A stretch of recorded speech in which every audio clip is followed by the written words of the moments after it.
The smell of these sides cooking is pure Thanksgiving comfort, and they're all so simple.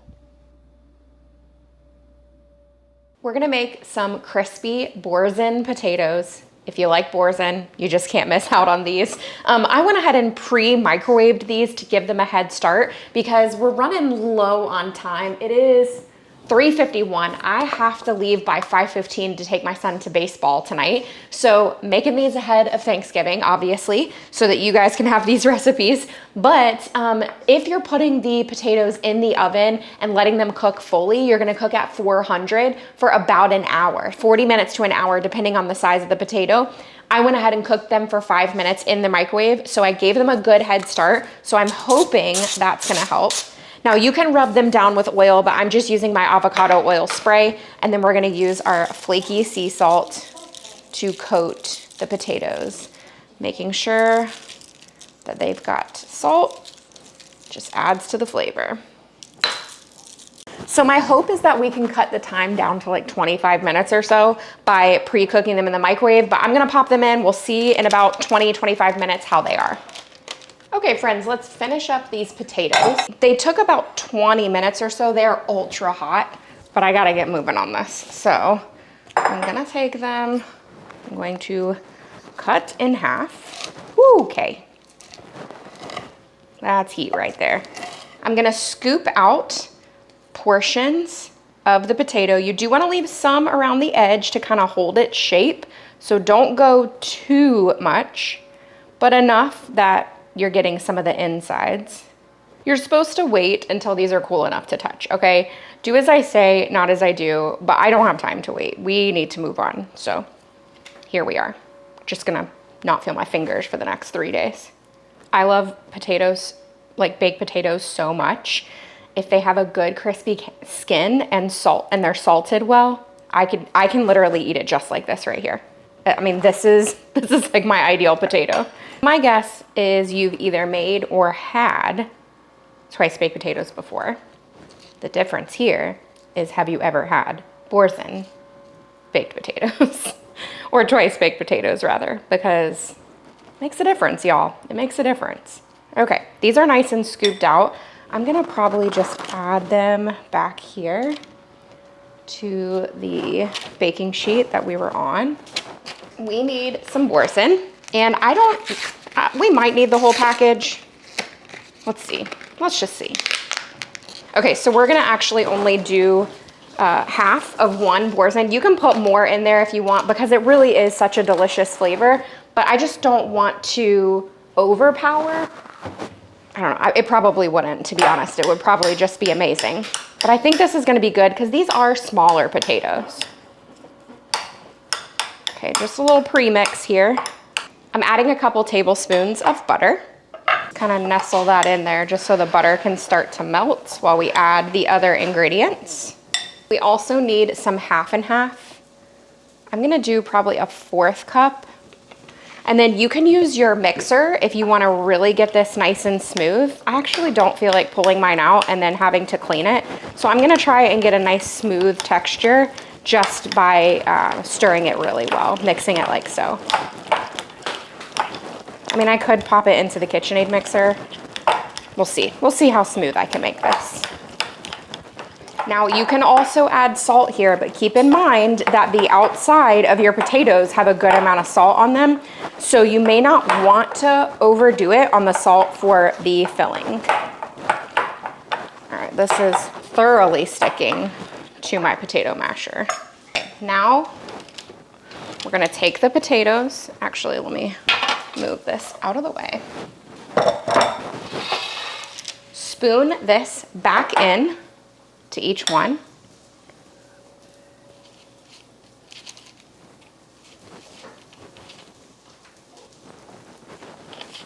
And don't be so generous that you run out at the end.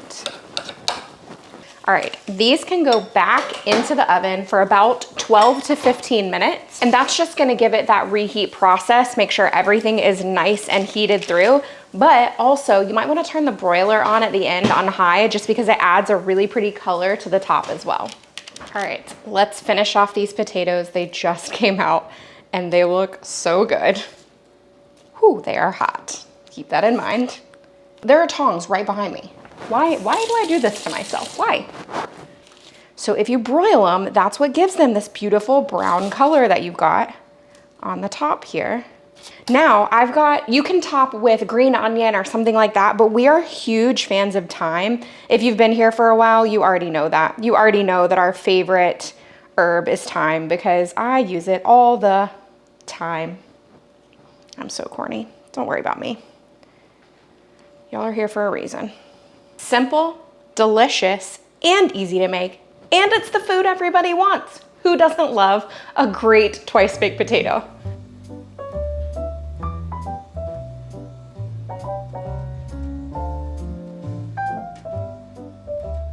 All right, Boursin twice baked potatoes. Let's do it. Oh, why are you gonna eat mine? That's messed up.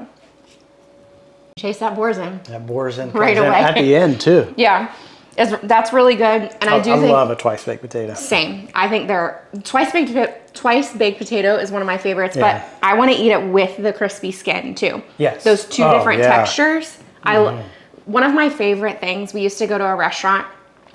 They still have the restaurant. It's called Hickory Tavern, but they got rid of their baked potato, and hands down, it was the best baked potato ever. It's huge. The way they salted it, the way they crisped the skin, it was so perfect. I could just eat a baked potato just like that. Yeah. But this is great because it's a twice baked potato, but you get that Boursin, that herby kind of cheese flavor with it too. Yeah, so good. Really, really delicious. Can't wait to dig in. Friends, as one of our Thanksgiving sides, we are going to make a butternut squash casserole. And this is not just your typical plain butternut squash casserole. This is like elevated, amazing, delicious. I went ahead and cut the butternut squash because it is the most boring job ever. You can buy it pre-cut in your grocery store, and honestly, you might want to do that because it takes about a good 12 to 15 minutes to cube it up. So take all the skin off, take out the seeds, cut it up into little pieces. Make sure your knife is super sharp because it is hard to do. No joke, difficult to do. So now we're gonna prep this butternut squash for the oven before anything else. And you know what I just realized? We also need apples cut. So you need like a Honey Crisp or something like that. I'm gonna use 2. All right, I am gonna take the skin off of these, at least most of it, just so we don't get a tough piece in this, and then just cut it up into cubes.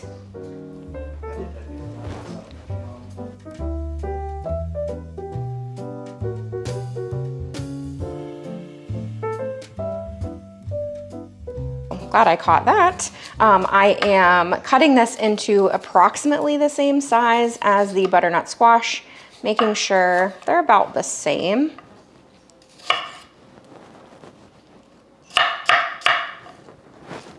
This should be a nice treat for the chickens. Let me put it in a bowl. And let's go back to the recipe. All right, I'm gonna take some oil. This is olive oil, and I'm gonna add about 2 tablespoons to this. Let's add some salt just to taste. We want it to have good flavor as it's roasting in the oven. Okay, add about a tablespoon of maple syrup-ish, tablespoon-ish. Now you can add herbs de Provence if you want. I'm just gonna use my Italian herb seasoning grinder. It has a lot of the same flavors. So this one has basil, oregano, rosemary, marjoram, same basic flavors. Might have a little bit extra, but I'm okay with that. So we're gonna add some in here. About a teaspoon to a teaspoon and a half. What's up? Now we toss. Get all that flavor all over here. Parchment line baking sheet. Let's just take this and go all over the baking sheet here. This is gonna roast at 425 degrees for about 30 minutes. We will kind of turn it occasionally or toss it a little bit just to make sure it gets nice even cook on all sides, but 30 minutes, then we'll move on. I wanna be prepared for when this comes out of the oven. So I've got some fennel here. I actually like fennel a lot, and I still think that 1 is probably gonna be enough for this. I'm gonna start by, I cut off the fronds and then cut in half, but I'm actually gonna cut into 4s because this one's pretty large. Cut off the little end here. And okay, you want to thinly slice this. Actually, you know what? While I'm doing this, we need to have some, what's it called? Italian sausage cooking over on the stove. So I'm gonna go ahead and get that started while I'm slicing this, because that's basically just cooking and crumbling up, but we're gonna use the leftover oil from the Italian sausage to fry up this fennel. So I got this sweet Italian sausage that's in the casing. This is a pound, but you really only need a half pound. So I think I'm gonna use, let's just go ahead and use 3. All right, now I really like fennel, the little herb portion here. So I'm gonna chop up some and add it to the sausage that's cooking. Just a little quick chop. It doesn't have to be much. It's just, I don't know, it adds a good flavor. So we might as well. No need to waste what tastes this good. Now, if you're not a fan of fennel, you don't have to add it in this recipe. It does add another element of texture and flavor, so I recommend it. But I guess if you're just like, ugh, it's not for me, you'd probably be all right without it.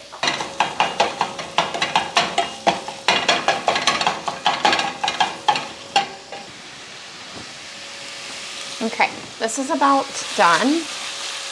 So I'm gonna remove it and put it on a paper towel lined plate. It can be a bowl, you can, do whatever you want there. I see a little bit of pink. Let's make sure we got all that gone. Now take that fennel and it goes all in. You can also add onion here too. We're not, but you can do the same thing. Just slice up some small onion and you can toss that in. All right, now this is gonna cook for about 10 to 12 minutes. It's really gonna soften up. You'll see a completely different texture, and we might need just a touch more oil. I'll check it in a minute and kind of see if the pan's too dry.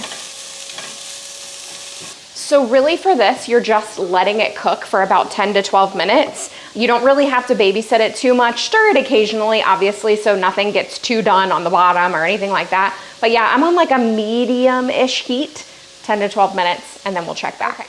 So the butternut squash and the apples have fully roasted. They're ready to go. So I'm actually just gonna take this parchment. Come on, there we go. And the whole thing, I'm gonna pour into this bowl that we're gonna use for mixing. We're also gonna drop some on the counter. Okay. Let's also add in that fennel that we cooked and the sausage. Now, to this bowl here, this mixture that we have, add 1 more tablespoon of maple syrup. Okay, and a touch of salt. So this is giving it that sweet saltiness, And then we're going to lightly toss, because we don't want to mush up everything. We just want to combine everything. And at this point, I just want to taste and see where we are before I put this in a casserole dish. So let me get a little bite of all the things. That's really good. So I want this to be Thanksgiving-ish. As far as the look of it goes, obviously a plain glass 9x13 is completely fine. But I like the look of this one. It's a pie dish, but it's fine. Nobody would complain. So let's put this whole thing into the pie dish. This is where you don't have to have all the exact tools or all the exact things that everybody else has. You just use what you have and what works in your household. Top with some Gruyere. Not too much. You don't want to overdo it because you still want all those awesome flavors to shine through. About a cup overall. And this is freshly shredded, but you use whatever works for you. Like, I still want to see the colors even through the cheese. Now remember, this is pretty much done. You're just gonna place it under the broiler for a couple of minutes to get that cheese to melt and get nice and brown and bubbly. I am also gonna make some fried sage because it looks beautiful on this, and crispy sage. Y'all, sage is not a good herb unless you crisp it up. But if you have some crispy sage, it will take anything over the top. All that said, broiler for just a couple minutes to melt that cheese. right, let's do that crispy sage. I'm gonna pull some sage off of the garden and then we'll throw it into the pan that we already used to make up the sausage and the fennel. All right, whenever I do this, some people put a lot of oil in their pan when they crisp up sage. I just don't really think it's all that necessary. Let me actually light this though. So you can just give it a little spray, but there is some oil left in there. So we just take these sage leaves and just pop them in here. It's really that simple. All right, these will not take long. It really just takes a couple minutes at the most. They'll crisp up, they'll kind of turn a really dark green, almost a brown color. All right, this is about done at this point. So we're gonna take it out in just a second here and put it into just a little bowl. Good and crispy, that's what you want. All right. Turn that off. That can go into a bowl. Here's how you finish off this casserole. Top it with that crispy sage, which is just, you can hear it crunching. It is so good. This is absolutely one of my favorite things. I'm probably using more than you should, but it's because I like it that much. And bonus, this one was already cooked in a beautiful serving dish.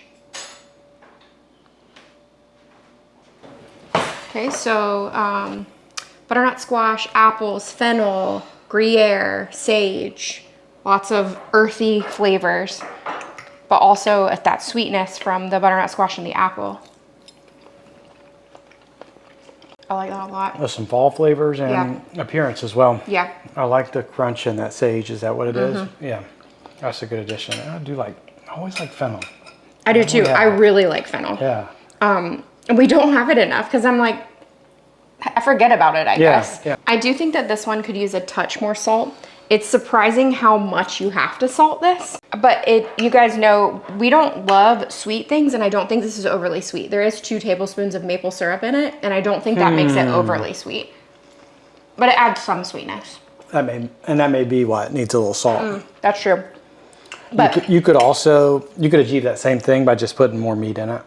yeah, If that's you true. have a bite with the meat on it, you don't need the salt. That's 100% true, yeah. But I wouldn't skip the crispy sage. The recipe says optional if you want to. Go for it. No, don't skip that part. It's a great addition. Yeah, definitely. Let's move on to making some homemade biscuits. And if you are afraid of biscuits, don't be. They are not difficult to make. I have several times made sourdough biscuits, but if I need quick biscuits, this is the recipe that I go to every single time. Okay, this is from Old World Home. If you guys don't know who she is, she has like the most calm channel of all time. This video has 16,000 views. It was posted 5 years ago, and for sure, I'm 3,000 of those views. All right, so we need 2 cups of flour here in this bowl. And because my 4th cup measure is the one that is clean, this is gonna be fun. To the 2 cups of flour, I'm gonna add a tablespoon of baking powder.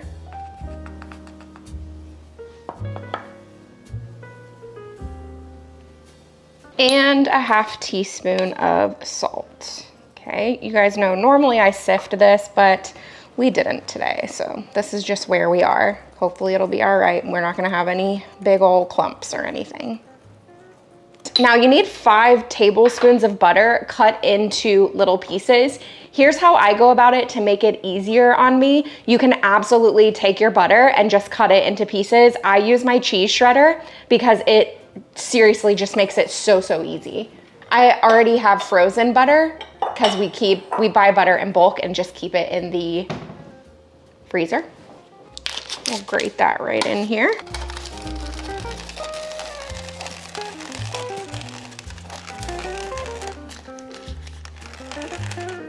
Okay, that's about 5 tablespoons. Okay, so at this point, I usually just take a fork. You can use a whisk, but just kind of coat the butter with the flour, just mixing it in like so.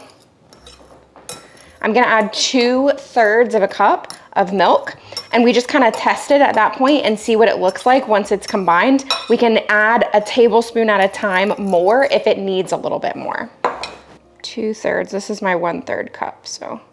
And I know this isn't the right one. It's gonna be all right. Made this a bazillion times, it feels like.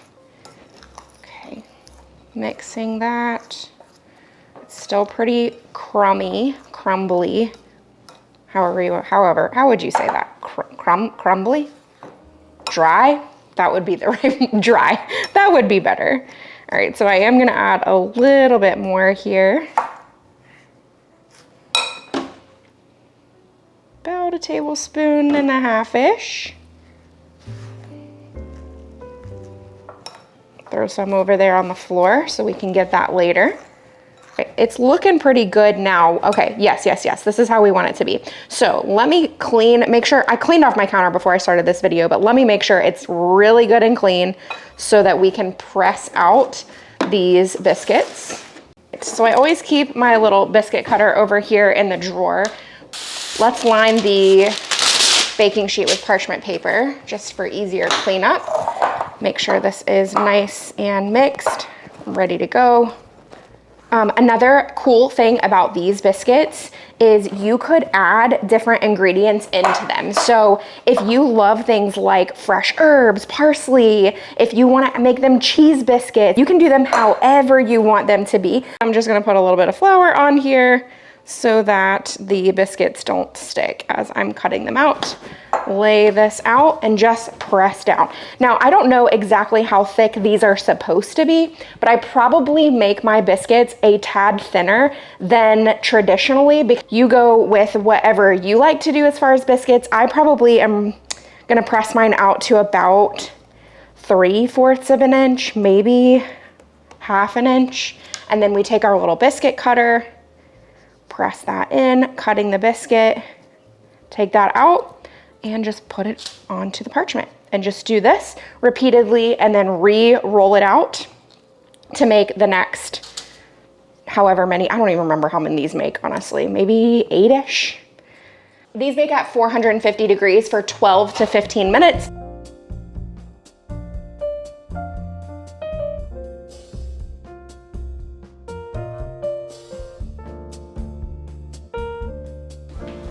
I mean, look at them. They're perfect. They're literally perfect.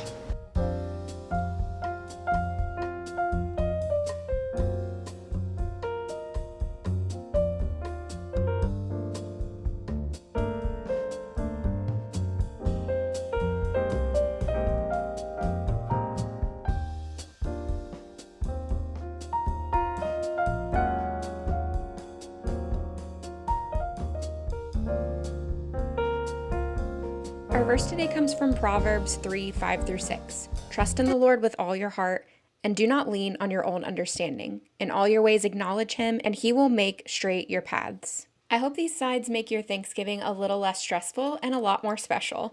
Don't leave without checking out my next video. It's another easy holiday favorite. If you want more recipes that make the holidays a little bit easier and more delicious, make sure to hit that subscribe button before you go, and I hope you're having a great week.